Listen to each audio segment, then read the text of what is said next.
quem é psicopata vai aceitar fazer coisas abomináveis para poder ter certos acessos, né?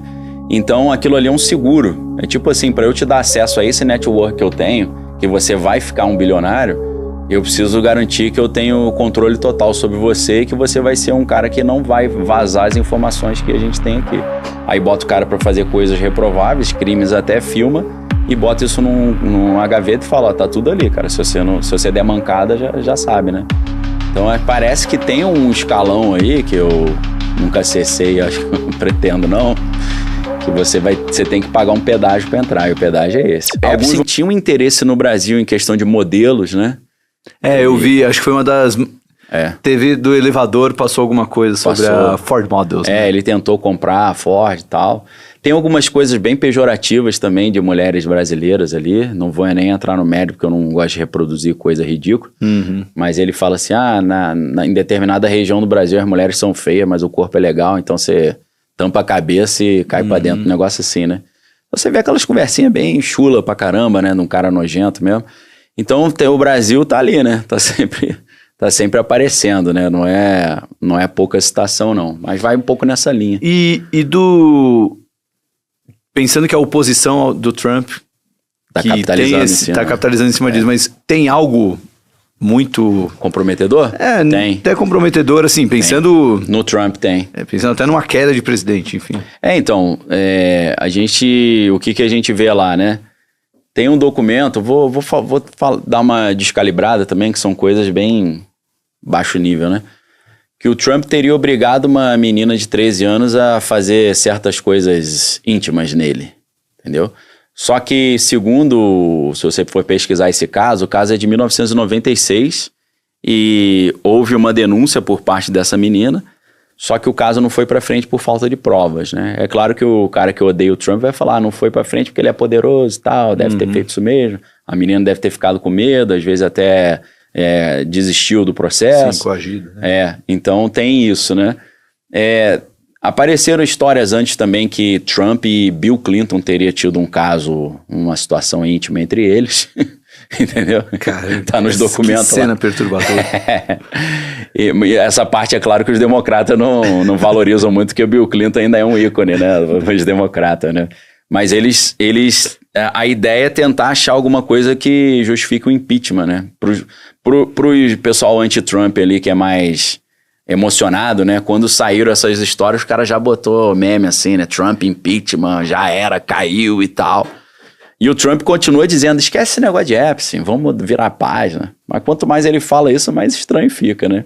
Apesar de que o Congresso americano votou uma lei, né? Que é o Jeffrey Epstein Transparency Act, né? Que era ato de transparência do Jeffrey Epstein.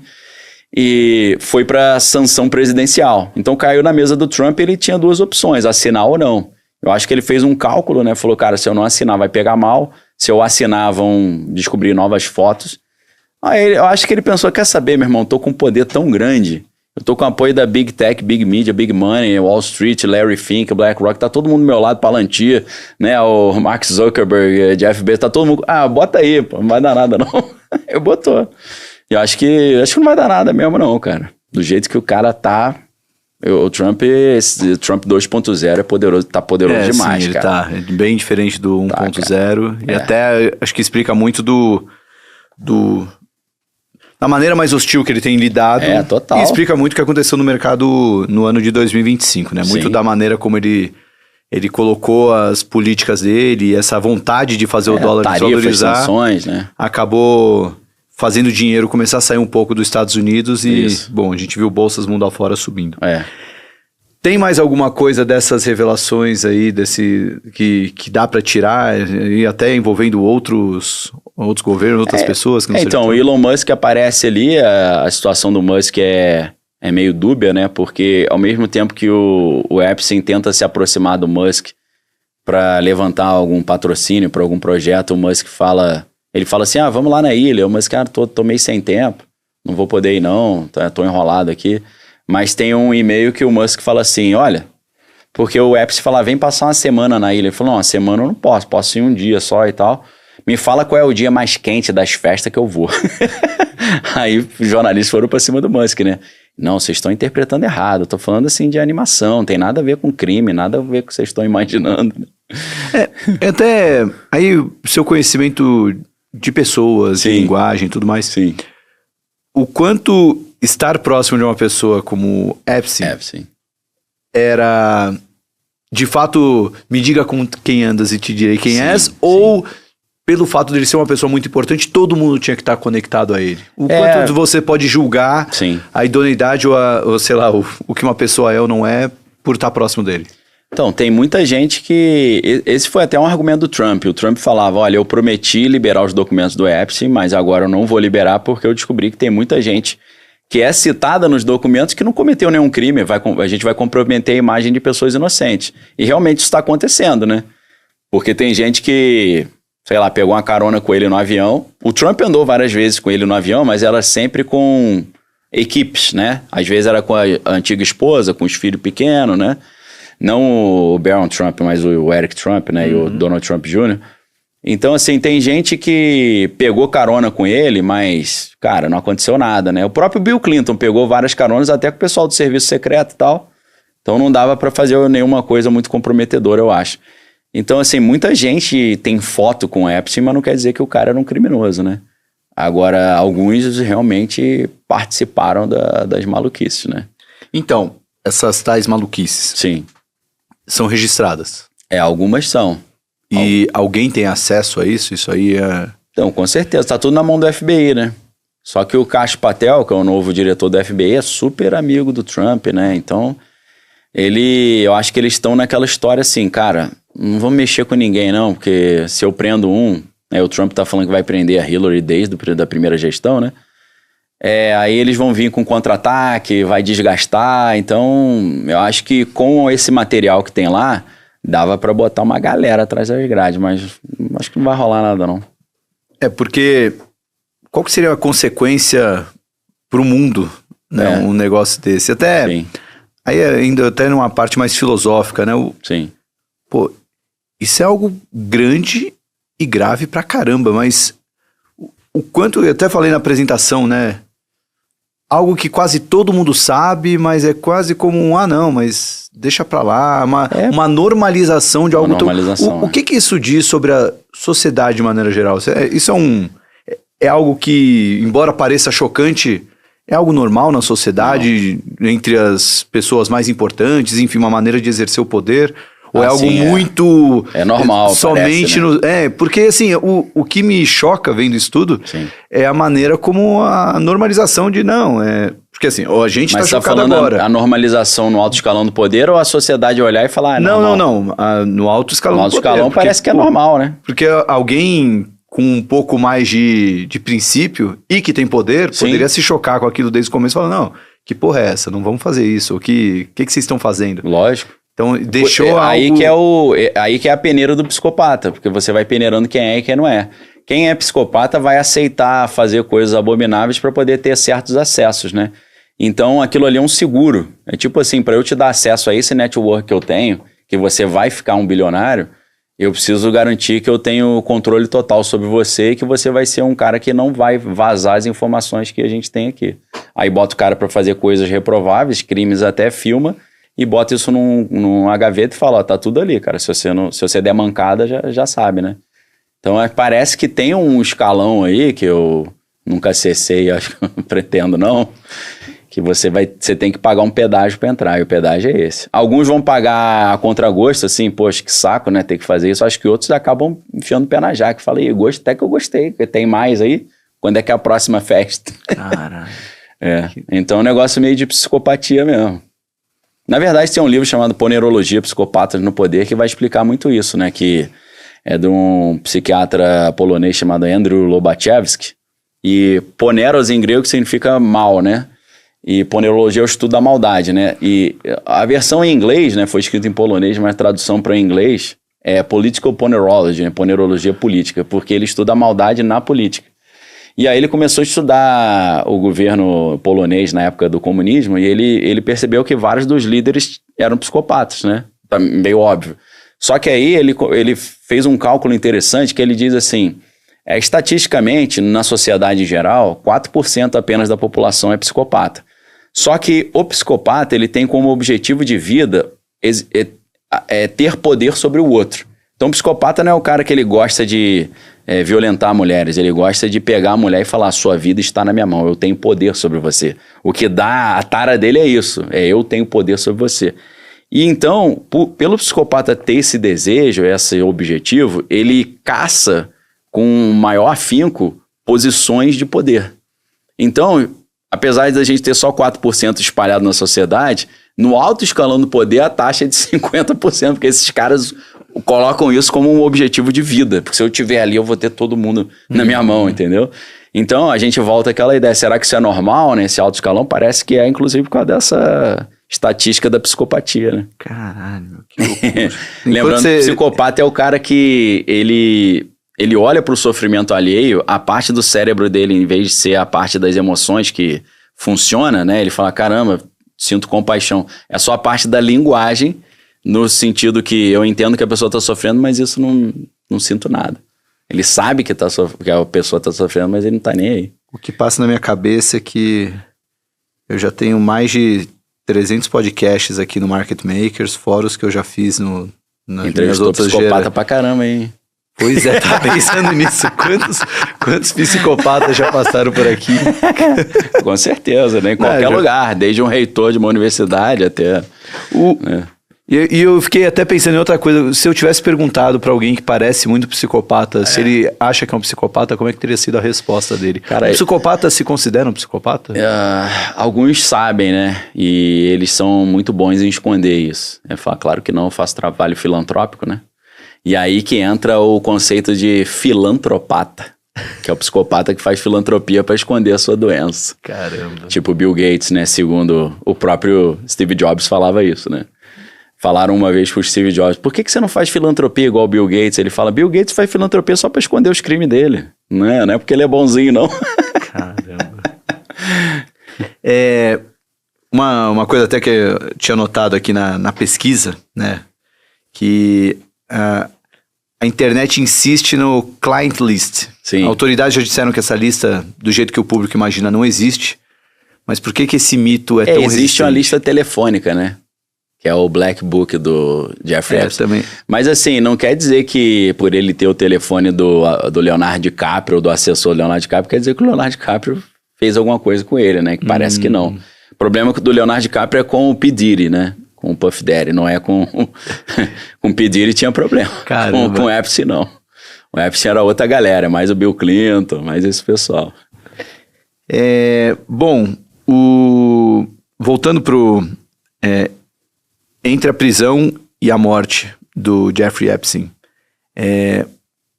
o quanto que isso continuou relevante e pô, a gente tá falando de 7 anos da morte, mas quase 20 anos, 18 anos da prisão dele, né? E por que essas coisas demoraram tanto para irem surgindo? Ou como é que foi como é que isso foi sendo digerido pela sociedade de maneira... Foi até uma mudança da própria sociedade de querer saber mais sobre isso? Enfim, queria entender como é que foi todo esse processo. Então, o tema Epstein até hoje, ele, apesar de estar ganhando mídia, ele continua sendo um tema meio proibido, né? Então, vou dar um exemplo aqui. Se a galera tiver honestidade intelectual, eles vão concordar comigo. O grupo Bilderberg, que é um negócio que sempre foi colocado como teoria da conspiração, né? Uma elite global que quer dominar o mundo. Hoje tem o site do Bilderberg Group Steering Committee, né? O comitê diretor, e você vê lá, tá o Peter Thiel, Alex Karp, né? Tá o Eric Schmidt, que é CEO do Google. Tá, os caras mais poderosos estão ali e estão abertamente se reunindo. Só que até algum tempo atrás, você falava em grupo Bilderberg, foi um grupo criado, né? Por um cara da família real holandesa, né? E o primeiro encontro foi no Castelo Bilderberg, por isso que tem esse nome. Que originalmente era um grupo de ocidentalistas querendo impedir o comunismo de avançar no planeta e fazendo o que tivesse que fazer para isso. Uhum. Coisas lícitas e coisas ilícitas, né? Então, até 2020, talvez, se você falasse isso, era teoria da conspiração. Veja só, um encontro anual, uma vez por ano, de figuras entre os mais poderosos do planeta, cada ano num país, que não tinha uma linha na mídia. Por quê? Porque a maioria deles que estão ali controla a própria mídia. Né? Eles falam, não noticie isso não, por favor. Uhum.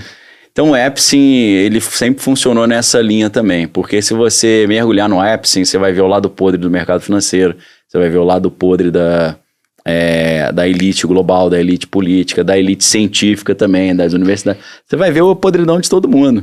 Essa era uma pergunta também que estava aqui na pauta. O que esse caso mais expõe? Esse caso?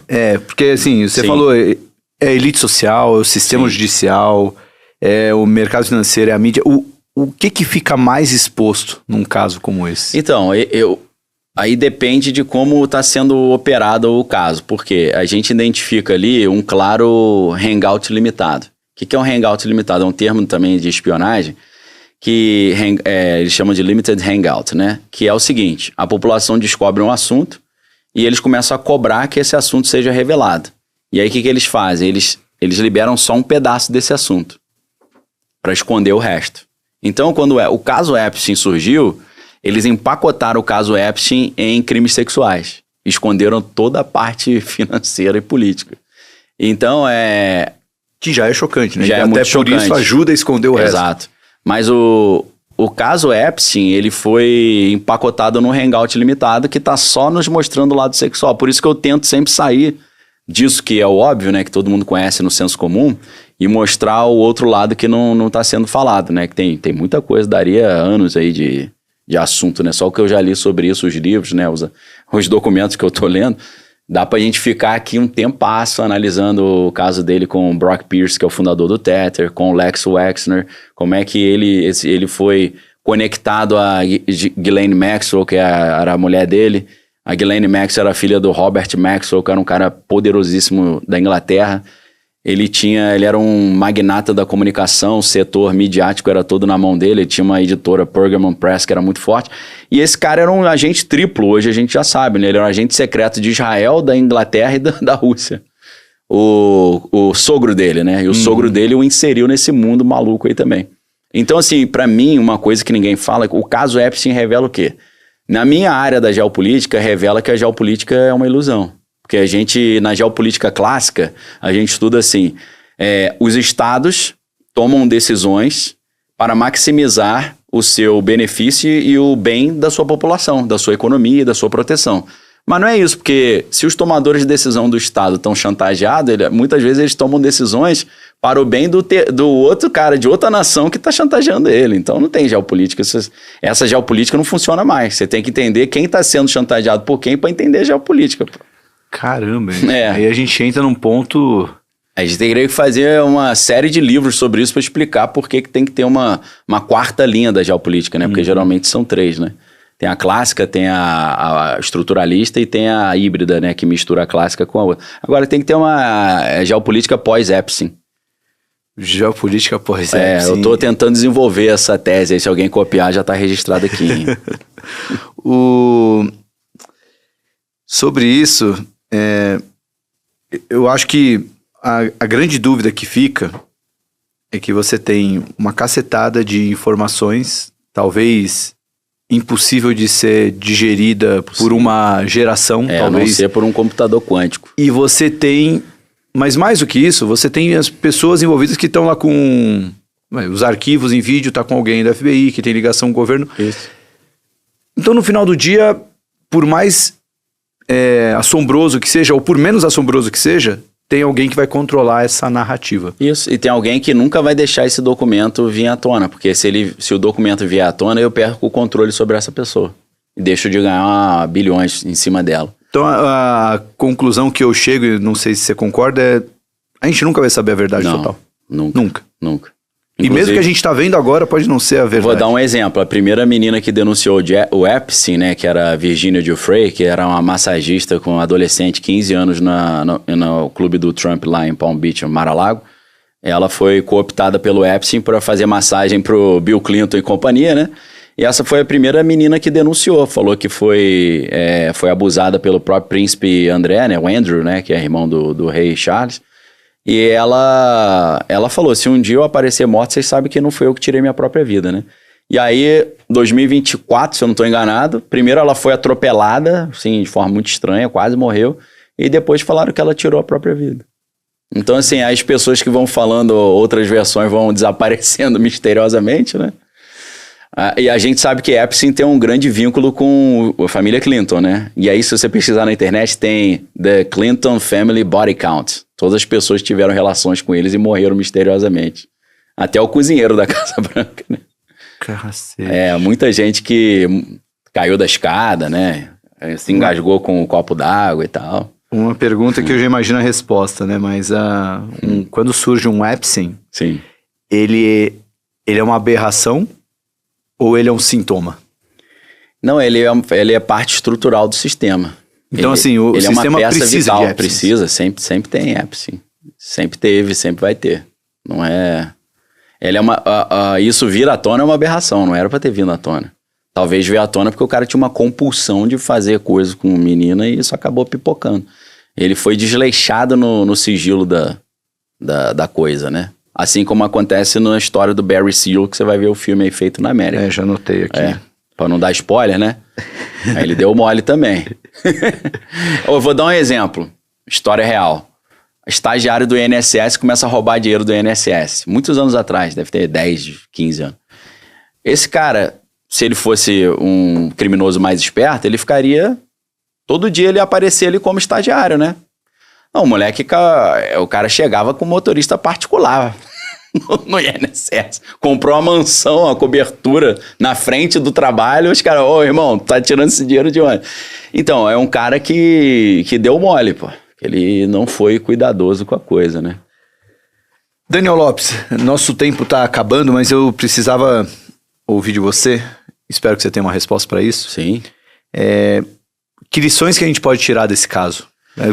Aí pensando, somos um podcast que fala com investidores, mas também somos seres humanos que habitam essa terra. Então, que lições como pessoa, como investidor, que um caso como esse a gente precisa tirar? E aí aqui...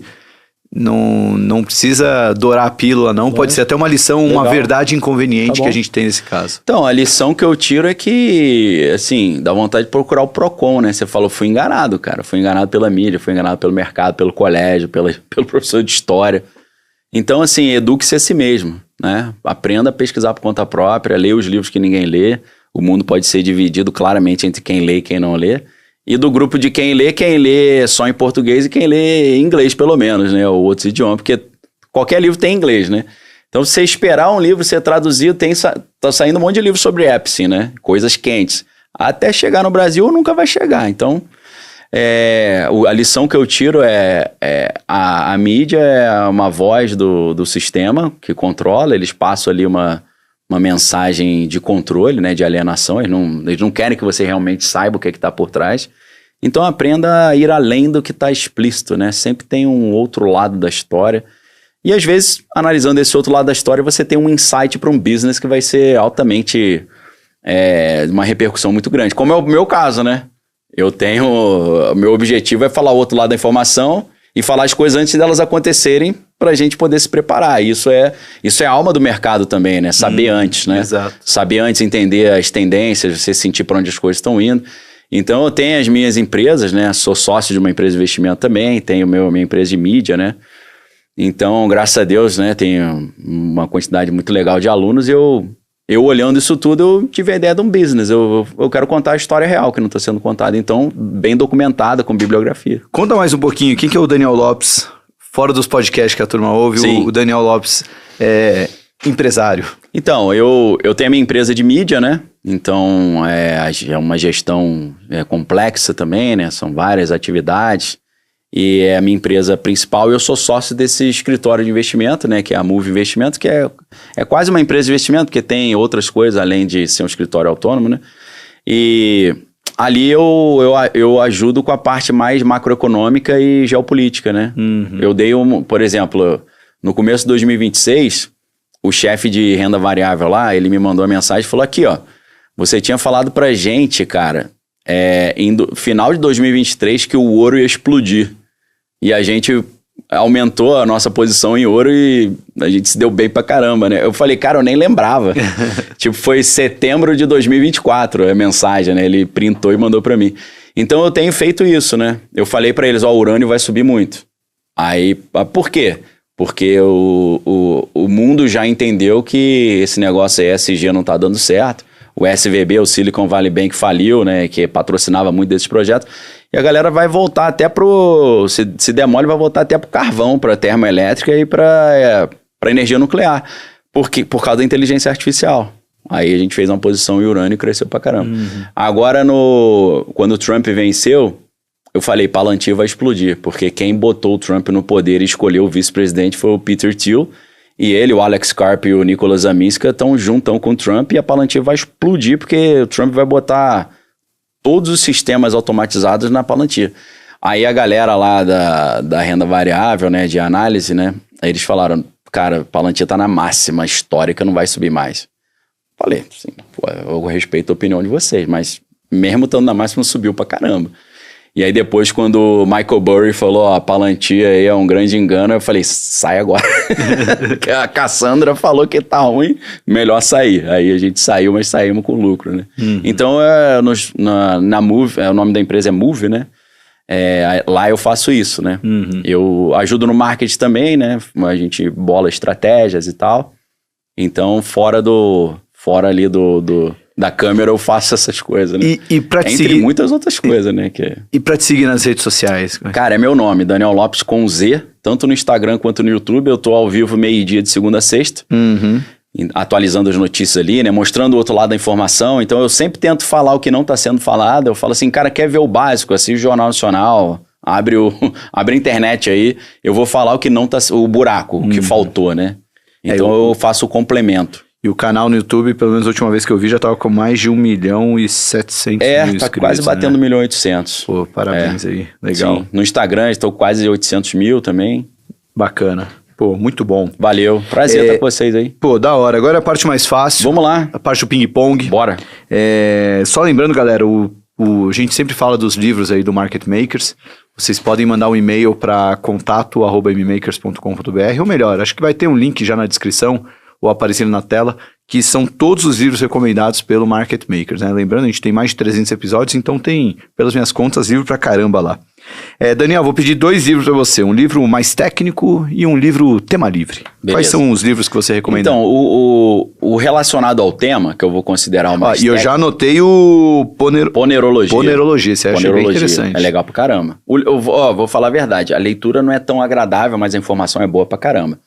Esse livro você acha fácil. Eu tenho uma livraria também. Na minha livraria tem o livro. Livraria física? Não, online. Ah, tá. Mas eu tenho mais de 15 livros publicados e até esqueci no carro que eu trouxe de presente pra você. Não acredito. Vai ter atrasado, vai ter que voltar aqui. Sair correndo. Então, mas os meus livros estão em todas as livrarias do Brasil aí, né? Qual o seu melhor livro? O meu melhor livro? Cara, eu gosto demais do A Beira do Abismo. Geopolítica, Globalismo e o Fim do Mundo. Esse livro é muito interessante, cara. Boa. Ali eu previ que o Trump ia vencer, ia voltar ao poder. Eu acabei ficando conhecido meio que assim como a mãe de Ná aí da internet, né? Eu fui no Flow, cara, 2 semanas antes do Trump tomar um tiro. Eu falei, Trump vai sofrer um atentado, vai quase morrer e vai dizer que foi Deus que salvou, vai voltar ao poder. Mandei essa lá, tá gravado. Quem quiser olhar no YouTube, bota assim, Daniel Lopes é roteirista dos Simpsons. Que foi o título que o Flow botou, né? Eu acho que foi o único cara do planeta que falei que o Papa ia ser o primeiro Papa americano, né? Tá registrado também. Tudo com base em análise geopolítica. Tudo isso, análise geopolítica, análise de comunicação, operação psicológica. Entender o que está sendo falado, porque eu acompanho alguns caras de inteligência também, e eu vou cruzando os dados, eu vou montando o quebra-cabeça e falar, vai acontecer isso. O atentado contra o Bolsonaro eu falei 1 mês antes, né? Foi no dia 6 de setembro, né, de 2018, eu falei em outubro, em agosto, né? Falei, vai acontecer alguma coisa com ele, vocês tenham certeza. Eu não sei o que, nem quando, nem como, mas pode se preparar. Não deu outra. Mas já imaginava que o atentado poderia ajudar na vitória dele? Não, porque eu não sabia se ele ia sobreviver, né? Porque é muito louco mesmo a política, sabia, né? Porque foi, assim... a gente acompanha de perto porque tá lá no mercado e vê a reação dos preços. Mas foi no momento em que, não tô dizendo que o Bolsonaro não ia ganhar. Sim. Mas foi no momento que as pesquisas já indicavam um enfraquecimento do Bolsonaro ao mesmo tempo que os tradicionais, né? Sim. Estavam começando a ganhar espaço. Depois da facada não tinha discurso, porque a estratégia provavelmente ia ser a mesma que fizeram com a Marina em 2014, onde atacaram tanto a Marina que desidratou ela, nem pro segundo turno foi. Embora ela tivesse super bem posicionada no primeiro turno. Não tem como você atacar um cara que acabou de tomar uma facada então, assim, não tem espaço, né, pra você fazer esse ataque. E até o Alckmin, que parecia como um dos prováveis, um dos principais candidatos, terminou em acho que 4 ou 5% dos votos, né? Tinha aquele discurso que eu sempre falei que era errado, que o Bolsonaro não tinha tempo de TV. Eu falei, cara, não é mais TV, é rede social, pô. E a rede social. Eu conversava com vários marqueteiros políticos, cara, não, o Bolsonaro vai desidratar quando começar a campanha na televisão. Eu falei, que televisão, cara? Televisão não influencia mais nada, não. É que, na verdade, hoje a televisão realmente tem um peso bem menor, mas em 2018... Ele se beneficiou da televisão, porque quando mostrava o Bolsonaro era facada. Ah, sim. Não, tô falando antes. Essas discussões eram antes, né? E os caras falavam isso pra mim. Aí depois eles voltavam e falavam, realmente parece que tá tendo uma pressão, né? Todo mundo. Falei, cara, você não tá entendendo, você tá meio dinossauro ainda na estratégia. Essa estratégia aí... Mas desculpa, eu te interrompi nos livros. Então, o primeiro livro que você falou, um técnico e um tema livre. O técnico eu vou falar relacionado ao nosso tema, pode ser? Pode, claro. Na verdade, tem volume 1 e volume 2, que é One Nation Under Blackmail. Talvez a parte mais desconfortável de tudo isso seja aceitar uma possibilidade. Epstein pode não ter sido um acidente, pode não ter sido um erro do sistema. Ele pode ter sido uma engrenagem. Quando Daniel afirma que ele é parte estrutural, isso muda completamente o enquadramento. Não estamos falando de um monstro isolado. Estamos falando de um modelo onde poder exige lealdade. Lealdade exige vulnerabilidade. Vulnerabilidade é garantida por comprometimento. E quando o comprometimento é registrado, a liberdade acaba. A partir desse ponto, decisões políticas podem deixar de ser ideológicas, podem deixar de ser estratégicas e passam a ser condicionadas. Isso explica por que certos escândalos nunca avançam, por que certas investigações esfriam, por que documentos aparecem incompletos, porque talvez a exposição total destruiria mais do que apenas reputações, destruiria alianças, destruiria governos, destruiria mercados. E talvez por isso a verdade venha sempre em pedaços. Liberam um fragmento, controlam a narrativa, redirecionam a indignação e a máquina continua funcionando. A pergunta final não é se Epstein morreu. A pergunta é, o mecanismo de controle morreu com ele ou apenas mudou de operador? Se ele foi descartado por ter ficado visível demais, quantos outros continuam invisíveis? Porque sistemas de poder não acabam, eles se adaptam. E entender isso talvez seja mais importante do que descobrir nomes. O que você viu aqui não é apenas um escândalo criminal, é um retrato de como o poder pode operar quando não há limites. E quando você começa a enxergar o padrão, você percebe que a história pode estar longe de terminar.